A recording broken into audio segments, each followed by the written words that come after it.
Police का नाम सुनते ही तैमूर हैरत ज़दा रह गया। यही कैफियत मेरी भी थी। पुलिस वहां कैसे आ सकती थी? गांव वालों से ये तवक्को नहीं थी कि वो पुलिस को इत्तला देते। फिर ऐसी कोई गैर मामूली बात तो नहीं हुई थी जिसकी इत्तला पुलिस को दी जाती। गांव वालों के लिए गैर मामूली बात सिर्फ इतनी थी कि वहां यक के बाद दीगरे 2 गाड़ियां आई थीं और उनमें से एक गाड़ी में एक गोरा आया था। इसमें भला पुलिस को क्या दिलचस्पी हो सकती थी? इन वाकयात का सिर्फ एक आदमी गवाह था और वो था विनोद पांडे का मामू नारायण। उस वक्त तो वो भी हमारी कैद में था। ये तमाम ख्यालात मेरे जहन में 1 मिनट के 1000वें हिस्से में आ गए। मैंने तैमूर से पूछा, इस मकान से बाहर निकलने का कोई दूसरा रास्ता है? वो हस्बे आदत वहां दाखिल होते ही पूरे मकान का जायजा ले चुका था। उसने कहा, पिछली तरफ छोटा सा एक दरवाजा है, मगर वहां भी पुलिस होगी। दरवाजे पर जोरदार तरीके से एक मर्तबा फिर दस्तक हुई। ऐसा लग रहा था जैसे कोई हाथों की बजाय हथौड़े से दरवाजा पीट रहा हो। मैं बुलंद आवाज में चीखा, क्या मुसीबत है? दरवाजा खुलने में कुछ देर तो लगेगी। मैंने मुस्तरिब होकर कमरे में टहलते हुए कहा। मेरी समझ में नहीं आ रहा था कि इस सूरत हाल से कैसे निपटूं। मैंने तैमूर से कहा, तुम जाकर एल्बर्ट को होश में लाओ और उसके हाथ पांव खोल दो। तैमूर खामोशी से दूसरे कमरे में चला गया। दरवाजा पीटने में अब शिद्दत आ गई थी। फिर कोई चीख कर बोला, मैं 5 तक गिनूंगा। अगर इतने वक्त में दरवाजा खुल गया तो ठीक है, वरना दरवाजा तोड़ दिया जाएगा। मैं बेबसी से कमरे में चकराने लगा। मेरी समझ में नहीं आ रहा था कि इस नागहानी सूरत हाल से कैसे निपटूं। बाहर से किसी ने गिनती शुरू कर दी, 1 2। मेरी तरह तैमूर भी बेबसी से होंठ चबा रहा था। इतना बेबस मैंने जिंदगी में कभी खुद को महसूस नहीं किया था। बाहर से कोई चीखा, 3। विनोद पांडे पागलों की तरह हंसने लगा। उसके मकरूह चेहरे पर नफरत और तंज का मिला जुला तासुर था। अचानक बिजली की तरह एक ख्याल मेरे जहन में आया। एल्बर्ट गैर मुल्की सिफारतकार था। बाहर पुलिस थी या उसके साथ ही, हर सूरत में उसे यरगमाल बनाया जा सकता था। मैंने खुद को मलामत की कि ये सामने की बात पहले मेरे जहन में क्यों नहीं आई। बाहर से वही आवाज आई, 4 5। उसके साथ ही दरवाजे पर एक धमाका हुआ। मैंने गुर्रा कर बुलंद आवाज में कहा, होल्ड इट। अगर किसी ने दरवाजा तोड़ने की कोशिश की तो इस डिप्लोमेट एल्बर्ट समेत कोई भी यहां जिंदा नहीं बचेगा। बाहर एकदम सन्नाटा छा गया। तैमूर की आंखें चमकने लगी। उसके चेहरे पर बेबसी और मायूसी का जो तासुर था वो लम्हों में गायब हो गया। चंद लम्हे यूं ही खामोशी से गुजर गए। फिर बाहर से कोई चीख कर बोला, मैं तुमसे कानून के नाम पर रिक्वेस्ट करता हूं कि खुद को पुलिस के हवाले कर दो। मैंने तंजिया लहजे में कहा, मैं तुम्हारी इस अपील को रद्द करता हूं और अगर 10 मिनट के अंदर अंदर मुझे कोई गाड़ी न दी गई तो मैं एक एक आदमी को हलाक कर दूंगा। आवाज आई, हम तुम्हें गाड़ी भी देंगे और तुम्हारी हर बात मानेंगे, मगर इस डिप्लोमेट को कोई नुकसान नहीं पहुंचना चाहिए। मैंने कहा, 10 मिनट में से 2 मिनट गुजर चुके हैं। आवाज आई, गाड़ी पहुंचने वाली है, मगर तुम्हें ड्राइवर चाहिए या खुद ड्राइव करोगे? मैं भिन्ना कर बोला, मुझे बातों में उलझाने की कोशिश मत करो हरामजादे। गाड़ी दरवाजे के सामने छोड़कर तुम सब लोग कम से कम एक एक फरलांग दूर हट जाओ। मैं अपनी सेफ्टी के लिए इस गोरे को अपने साथ ले जाऊंगा। अगर तुम लोगों की तरफ से कोई हरकत न हुई तो मैं भी कुछ नहीं करूंगा। बाहर से कोई चीखा, सुनो विनोद, हमें बहुत दिन से तुम्हारी तलाश थी। फिर मिस्टर एल्बर्ट को भी तुम ही ने यहाँ बुलाया था। फिर इनके साथ ये सुलूक क्यों कर रहे हो? पुलिस वाले मुझे विनोद समझ रहे थे। उनके गुमान में भी ना होगा कि बकौल उनकी हुकूमत के विनोद से कहीं बड़ा और काबिल गर्दन जदनी दहशतगर्द भी वहां मौजूद है। विनोद ने कुछ कहने के लिए मुंह खोला, मगर तैमूर ने झपट कर उसका मुंह दबोच लिया। रहा एल्बर्ट, तो अव्वल तो उसे उर्दू हिंदी आती ही नहीं थी और थोड़ी बहुत आती भी होगी तो उसके पल्ले कुछ नहीं पड़ा होगा सिवाय अपने और विनोद पांडे के नामों के। उसके बावजूद मैंने खंजर निकाल कर उसकी गर्दन से लगा दिया और सफ़ाकाना लहजे में सरगोशी की। अगर आवाज निकली तो गोली मारने की बजाय ज़िबा कर दूंगा। एल्बर्ट थूक निकल कर धीमे लहजे में बोला, मैं कोई ऐसी हरकत नहीं करूंगा। मैंने तैमूर को वहीं छोड़ा और खुद दूसरे कमरे में चला गया ताकि किसी दूसरे रास्ते का जायजा ले सकूं। दूसरे कमरे की एक चौखट दीमक ज़दा थी। दीमक उसके बलाई हिस्से को चाट गई थी और वो खोखली हो चुकी थी। मेरे जहन में अचानक बिजली किसी तेजी से ख्याल आया कि फौरी तौर पर मुझे वो दस्तावेज और माइक्रोफिल्म उसी चौखट में छुपा देनी चाहिए। बाद में किसी मुनासिब मौके पर चौखट का निचला हिस्सा तोड़कर वो चीजें मैं किसी भी वक्त निकाल लूंगा। मैंने कमरे में इधर उधर नजर दौड़ाई तो मुझे सुतली का एक टुकड़ा नजर आ गया। मैंने जल्दी से तमाम चीजें निकाली, उन्हें अखबार में लपेट कर रोल सा बनाया और उसे मजबूती से बांध कर चौखट के खोखले हिस्से में डाल दिया। दीमक ने उसकी लकड़ी को इस हद तक चाट लिया था कि रोल सीधा नीचे की तरफ चला गया। अब उस तरफ किसी का ध्यान भी नहीं जा सकता था। वहां से फारिग होकर मैं दोबारा उस कमरे में आया जहां एल्बर्ट और विनोद पांडे मौजूद थे।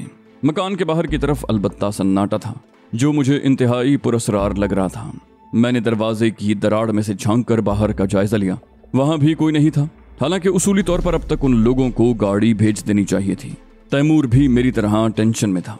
जब 5 मिनट मजीद गुजर गए तो तैमूर की कुव्वत बर्दाश्त जवाब दे गई। उसने चीख कर झुंझुलाए हुए लहजे में कहा, देखो तुम लोगों ने अभी तक गाड़ी नहीं भेजी। हम 3 मिनट मजीद इंतजार करेंगे, फिर तुम्हारे इस सिफारतकार की लाश बाहर फेंक देंगे। तैमूर की सफाकाना धमकी के बावजूद बाहर से कोई जवाब न आया। एल्बर्ट और विनोद पांडे के चेहरे अलबत्ता धुआं हो गए। जिस कमरे में हम मौजूद थे उसमें 3 दरवाजे थे। उनमें से एक दाखिली दरवाजा था, बकिया 2 मुख्तलिफ कमरों में खुलते थे। मेरी छठी हिस्स किसी खतरे की निशानदही कर रही थी। मैं और तैमूर रिवॉल्वर संभाल कर दाखिली दरवाजे की दोनों जानिब जमकर खड़े हो गए। पुलिस उसी दरवाजे से अंदर आ सकती थी। बाकी दोनों दरवाजे चूंकि मकान के अंदरूनी हिस्से में खुलते थे, इसलिए उस तरफ हमने बिल्कुल तवज्जो नहीं दी थी। बाहर वाले दरवाजे पर अचानक जोरदार दस्तक हुई और कोई करख्त लहजे में बोला, गाड़ी पहुंचा दी गई है, चाबी गाड़ी के इग्निशन में मौजूद है। तैमूर ने कहा, तुम ऐसा करो, गाड़ी दरवाजे के बिल्कुल सामने ले आओ। फिर वो खुद कलामी के अंदाज में बोला, ये लोग हमें बिल्कुल ही उल्लू का पट्टा समझ रहे हैं। मैंने हंसकर कहा, ये हम का लफ्ज क्यों इस्तेमाल कर रहे हो? विनोद पांडे दांत पीस कर बोला, तुम लोगों का सारा मजाक नाक के रास्ते बह जाएगा। एल्बर्ट कोई मामूली आदमी नहीं है, इसका सिफारत खाना एक कयामत बर्पा कर देगा। तैमूर ने घूमकर विनोद के मुंह पर इतनी जोर से थप्पड़ मारा कि उसकी गूंज बाहर मौजूद लोगों तक ने सुनी होगी। वो भिन्नाकर बोला, मैंने पहले भी कहा है कि अपनी बकवास बंद रखो। अब अगर तुमने बकवास की तो तुम्हारे इस गैर मामूली आदमी का वो हशर करूंगा कि इसका सिफारत खाना भी इसे कबूल करने से इनकार कर देगा। उसी वक्त गाड़ी बाहर रुकने की आवाज आई तो मैंने दरवाजे की दर्ज में से झांका। पुलिस वाले एल्बर्ट ही की कार वहां ले आए थे। फिर मैंने देखा कि गाड़ी लाने वाले ने उतरकर गाड़ी का दरवाजा बंद किया और वहां से काफी दूर चला गया। तैमूर ने बाल पकड़कर एल्बर्ट को उठाने की कोशिश की। खड़े हो जाओ। वो भारी भरकम आदमी था। तकलीफ की शिद्दत से उसकी चीख निकल गई। अचानक अंदरूनी कमरे का दरवाजा धमाके से खुला और पुलिस के 3 आदमी राइफल्स ताने कमरे में दंदनाते हुए घुस आए। मैंने गैर शऊरी तौर पर रिवॉल्वर सीधा किया और फायर कर दिया। उनमें से एक चीख मार कर उलट गया। अचानक दरवाजे की आड़ से कोई चीख कर बोला, रिवॉल्वर फेंक दो वरना छलनी कर दूंगा। तुम सब मेरी स्टेन गन की जद पर हो। उसके साथ ही उसने हवा में एक ब्रस्ट मारा। बोला, रिवॉल्वर फेंको और हाथ सर पर रख लो। मैंने गुस्से, झुंझुलाहट और बेबसी से रिवॉल्वर फेंक दिया। मेरी हालत देखकर विनोद पांडे पागलों की तरह हंसने लगा। पुलिस का वो कांस्टेबल अभी तक तड़प रहा था जिसके सीने में मेरे रिवॉल्वर की गोली पेवस्त हुई थी। तैमूर भी हथियार फेंक चुका था। एल्बर्ट के सुते हुए चेहरे पर मुझे खासी बशाशियत नजर आई। उसकी खुद एतमादी लौट आई थी। तैमूर भी रिवॉल्वर फेंक चुका था और मेरी तरह सर पर हाथ रखे खड़ा था। मेरी समझ में नहीं आ रहा था कि पुलिस वहां किस तरह दाखिल हुई। मकान की पुश्त का दरवाजा बंद था। वहां से किसी के अंदर आने का सवाल ही पैदा नहीं होता था। विनोद पांडे के मामू का ख्याल आया। उसे तो हम कमरे में बंद करके भूल ही गए थे। यकीनन उसी ने किसी तरह खुद को आजाद करवा के पुलिस वालों की मदद की होगी। फिर स्टेन गन वाला आदमी कमरे में आ गया। वो एक स्मार्ट और सेहतमंद नौजवान था और चेहरे से लग भी रहा था। या फिर इसकी वजह यह रही होगी कि मैं जो खुद को जीनियस समझता था उस वक्त खुद को उल्लू का पट्टा महसूस कर रहा था। आने वाला पुलिस इंस्पेक्टर था। उसने सरसरी अंदाज में अपने मुर्दा साथी का जायजा लिया, मगर उसकी तवज्जो हमारी ही तरफ थी। फिर वो डपट कर बोला, कौन हो तुम? मैंने जहरीले लहजे में कहा, तुम आम खाओ, गुठलियां मत गिनो, मगर याद रखना कि बाज़ औक़ात कोई आम इतना जहरीला भी होता है कि उसे सिर्फ छूने से मौत वाक़ई हो जाती है। वो मुझे गाली देकर बोला, आम तो मैं तुम्हें हवालात में जाकर खिलाऊंगा। फिर अपने एक साथी से मुखातिब हुआ, हथकड़ियां लगाओ इन हरामजादों को। कांस्टेबल ने फौरन ही उसके हुक्म की तामील की और हमें हथकड़ियां पहना दी। मुझे खुशी इस बात की थी कि मेरे साथ ही विनोद पांडे भी गिरफ्तार हुआ था। इंस्पेक्टर ने देसी किस्म की इंग्लिश में एल्बर्ट को मुखातिब किया, आप ठीक तो हैं मिस्टर एल्बर्ट? और उसके हाथ खोलने लगा। एल्बर्ट ने तंजिया लहजे में कहा, जिस हालत में तुम मुझे देख रहे हो, अगर लोग इस हालत में भी ठीक होते हैं तो मैं बिल्कुल ठीक हूँ। जब हम लोगों को गाड़ियों में बिठाया गया तो पूरा गांव तमाशा देखने को जमा हो गया। मुझे रह रहकर अपनी बेपरवाही बल्कि हिमाकत पर गुस्सा आ रहा था कि उस बुढ़े की तरफ से गाफिल होने की क्या जरूरत थी। एक बात का मुझे इत्मीनान था कि वो माइक्रोफिल्म्स और कागजात महफूज थे और जग्गू उन लोगों के हत्थे नहीं चढ़ा था। पुलिस वालों ने हमारी आंखों पर पट्टियां बांध दी, इसलिए मुझे अंदाजा ना हो सका कि हम किन रास्तों से गुजर रहे हैं। मेरा अंदाजा था कि गाड़ी तकरीबन 1 घंटा चलती रही, फिर ट्रैफिक का शोर सुनाई दिया। इसका मतलब था कि हम शहर की किसी बारौनक सड़क पर आ गए हैं। मजीद आधा घंटा चलने के बाद गाड़ी रुक गई। 2 पुलिस वालों ने हमें जानवरों की तरह बाहर घसीट लिया। मेरी आंखों से पट्टी खुली तो मैं किसी हवालात में था। सामने ही फर्श पर तैमूर और विनोद पांडे बैठे हुए थे और इंस्पेक्टर के पास कुर्सी पर एल्बर्ट बैठा हुआ था। इंस्पेक्टर ने पूछा, हाँ तो मिस्टर एल्बर्ट, आप इस पसमानदा गांव में गए ही क्यों थे और ये लोग आपसे क्या चाह रहे थे? एल्बर्ट ने नखवत से कहा, अपने किसी सीनियर को बुलाओ, मैं उससे बात करूंगा। एल्बर्ट का लहजा एकदम बदल गया था। लग ही नहीं रहा था कि ये वही एल्बर्ट है जो कुछ देर पहले किसी खारिशज़दा कुत्ते की तरह मेरे रहमो करम पर था और गिड़गिड़ा कर आजाद होने की दरखास्त कर रहा था। एल्बर्ट की बात सुनकर लम्हे भर को इंस्पेक्टर का चेहरा भी मुतगय्यर हो गया। हमारे सामने एल्बर्ट ने उसकी तस्लील कर दी थी। दूसरे लफ्जों में इसका मतलब ये था कि मैं तुम जैसे छोटे और मामूली पुलिस वाले को मुंह नहीं लगाता। इंस्पेक्टर के चेहरे पर एक लम्हे को नागवारी के तासुरात जाहिर हुए। फिर फौरन ही उसने खुद पर काबू पा लिया और नरम लहजे में बोला, मिस्टर एल्बर्ट, मैं इस पुलिस स्टेशन का सबसे सीनियर आदमी हूँ। जिस इलाके में आपके साथ ये वाकया पेश आया है वो मेरे थाने की हुदूद में नहीं आता, लेकिन सिर्फ आपकी वजह से मैंने स्पेशली इस केस को अपने हाथ में लिया। एल्बर्ट ने मुंह बनाकर कहा, I want your police commissioner, understand, go now. Inspector झुंझुलाकर बोला, ओके ओके, मैं कोशिश करता हूँ, शायद कमिश्नर साहब से राब्ता हो ही जाए। फिर वो सर्द लहजे में बोला, but I am sorry to say कि आप स्टेटमेंट दिए बगैर यहाँ से जा नहीं सकेंगे। मैं अगर आपका स्टेटमेंट ले लेता तो अच्छी बात थी। इंस्पेक्टर की रगे अफसरी एकदम भड़क उठी। यूं भी वो नौजवान और पुरजोश आदमी था। मेरा ख्याल था कि उसे पुलिस के महकमे में आए हुए ज्यादा अरसा नहीं हुआ। उसके चेहरे पर अभी वो खबासत भी नहीं थी जो पुलिस वालों, खासतौर पर बर्रे सगीर की पुलिस का ट्रेडमार्क होती है। एल्बर्ट को छोड़कर इंस्पेक्टर विनोद पांडे की तरफ मुतवज्जे हुआ। बोला, तुम बताओ, तुम वहां क्या कर रहे थे? विनोद पांडे जल्दी से बोला, मैं तो उसी गांव का रहने वाला हूँ। मिस्टर एल्बर्ट मेरे ही मेहमान थे। इंस्पेक्टर ने हक्कारत से पांडे को देखा, फिर तंजिया लहजे में बोला, तो तुम लोगों को मेहमान रखकर उन पर तशद्दुद करते हो? मिस्टर एल्बर्ट, तुम्हें क्या जाने, ये कहानियां मुझे ना सुनाओ। विनोद पांडे अकड़ कर बोला, मुझसे जरा आराम से बात करो। एल्बर्ट गूंगा नहीं है, इससे मेरा क्या ताल्लुक है ये खुद ही बताएगा। इससे ये भी पूछो कि ये मेरे गांव खुद गया था या मैं इसे अगवा करके ले गया था। फिर वो रौनत भरे अंदाज में अपनी जगह से उठ खड़ा हुआ। बोला, मैं जरा एक फोन करना चाहता हूँ। तुम क्या समझते हो कि सरकार की दी हुई ये वर्दी पहनकर जिसे चाहोगे थाने में लाकर बेइज्जत करोगे? इंस्पेक्टर तल्ख लहजे में बोला, आराम से बैठ जाओ। मगर अब उसकी आवाज में वो पहले वाला एतमाद नहीं था। वो विनोद पांडे के जारहाना लहजे से मरूब हो गया था। फिर बोला, अभी पुलिस कमिश्नर साहब यहाँ आएंगे तो दिल भर कर मेरी शिकायतें करना। फिर वो चौंक कर बोला, ये दोनों कौन हैं? उसका इशारा मेरी और तैमूर की तरफ था। विनोद पांडे हंसा, बोला, ये दोनों ये पाकिस्तानी दहशतगर्द हैं और महीनों से तुम्हारे देश में दंदना रहे हैं, कत्ल और डकैतियां कर रहे हैं और पूरा पुलिस डिपार्टमेंट सो रहा है। इंस्पेक्टर मुझसे मुखातिब हुआ। बोला, तुम बताओ महाराज, इसकी ये बात सच है?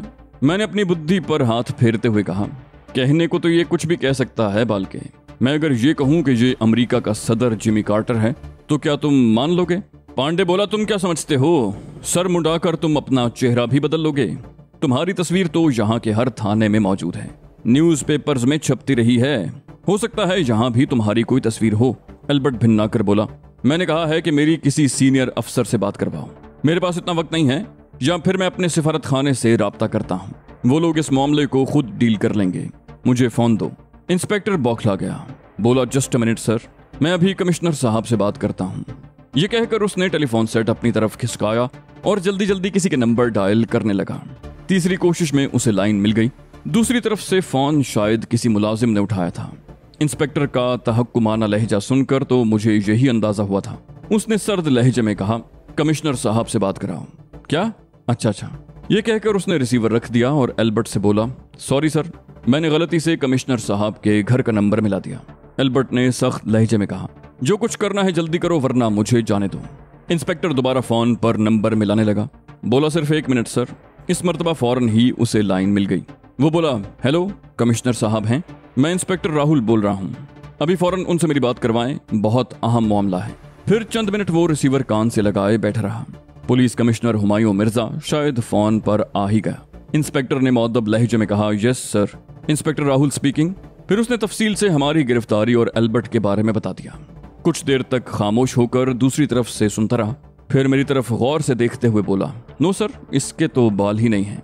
फिर चौंक कर बोला, जस्ट अ मिनट सर, इसने बुद्धि रखी हुई है। राइट सर, इसका कलर ब्राउन है। हाइट मेरा अंदाजा है कि 6 फुट से ज्यादा ही होगी। जी हाँ सर। बॉडी सॉलिड है। आइस का कलर भी वही है। मैं समझ गया कि हुमायूं मिर्जा उससे मेरे हुलिये की तस्दीक कर रहा है। मैंने दिल ही दिल में कहा, बुरे फंसे मियाँ हीरो, अब तुम पर इतने मुकदमे चलेंगे कि अगर इतनी ही जिंदगी 2 दफा मजीद मिल जाए तो भी सजा पूरी नहीं होगी। एक कत्ल का ऐनी गवाह तो खुद इंस्पेक्टर राहुल था, जो अभी कुछ देर पहले मैंने किया था। इंस्पेक्टर अभी तक फोन पर मसरूफ गुफ्तगू था। बोला, नहीं सर, दूसरा आदमी मेरे लिए अजनबी है। नहीं, लगता तो देसी ही है। इन दोनों के नाम नहीं सर, अभी वो असल में मिस्टर एल्बर्ट ने। अच्छा जी सर, ओके। ये कहकर उसने फोन रख दिया और मेरी तरफ ऐसी नजरों से देखा जैसे कह रहा हो कि बच्चू, अब देखूंगा तुम कितने बड़े दहशतगर्द हो। एल्बर्ट तहक्कुमाना लहजे में बोला, क्या कहा तुम्हारे पुलिस कमिश्नर ने? इंस्पेक्टर ने कहा, वो अभी यहीं आ रहे हैं। एल्बर्ट झुंझला गया।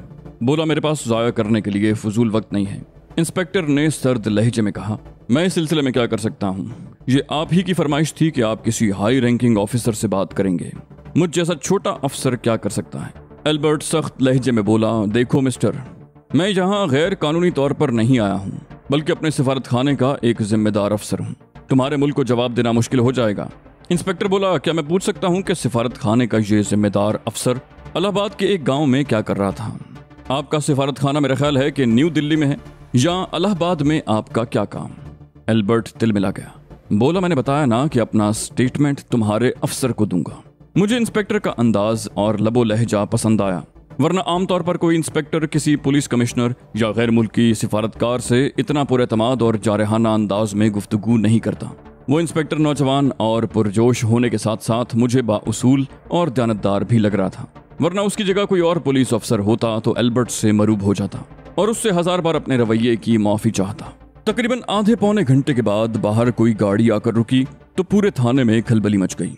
एक कांस्टेबल दौड़ा हुआ इंस्पेक्टर के पास आया और उसने इत्तला दी कि कमिश्नर साहब तशरीफ ले आए हैं। ये सुनते ही इंस्पेक्टर बाहर की तरफ लपका। थोड़ी देर के बाद हुमायूं मिर्जा कमरे में दाखिल हुआ। इंस्पेक्टर उसके पीछे पीछे था। हुमायूं मिर्जा 40-42 साल का खूबरू और बावक्कार शख्स था। उसका कद लंबा और जिस्म कसरती था। जिल्द की रंगत सुर्खो सफेद थी। उसका हर अंदाज ब्यूरोक्रेट्स वाला था। उसके सुर्खो सफेद चेहरे पर काली मूछें उसकी शख्सियत को मजीद पुरकशिश बना रही थी। उसकी बड़ी बड़ी स्याह आंखों में जहानत की चमक थी। मैं इससे पहले उसकी तस्वीर देख चुका था, मगर रूबरू देखने का इत्तेफाक नहीं हुआ था। वो मेरे खून का प्यासा था, मगर उसके बावजूद वो आदमी पहली ही नजर में मुझे पसंद आया। एल्बर्ट ने अपनी जगह से उठने की जहमत भी गवारा न की। अलबत्ता मैं, विनोद और तैमूर खड़े हो गए। हुमायूं मिर्जा ने भी फौरी तौर पर एल्बर्ट को नजरअंदाज कर दिया। इससे मुझे अंदाजा हुआ कि वो इंसानी नफ्सियात का भी माहिर है। वो एल्बर्ट की तरफ देखे बगैर सीधा हमारी तरफ आया और गौर से मेरा जायजा लेने लगा। फिर पुरयकीन अंदाज में बोला, ये कामरान है, पाकिस्तानी दहशतगर्द।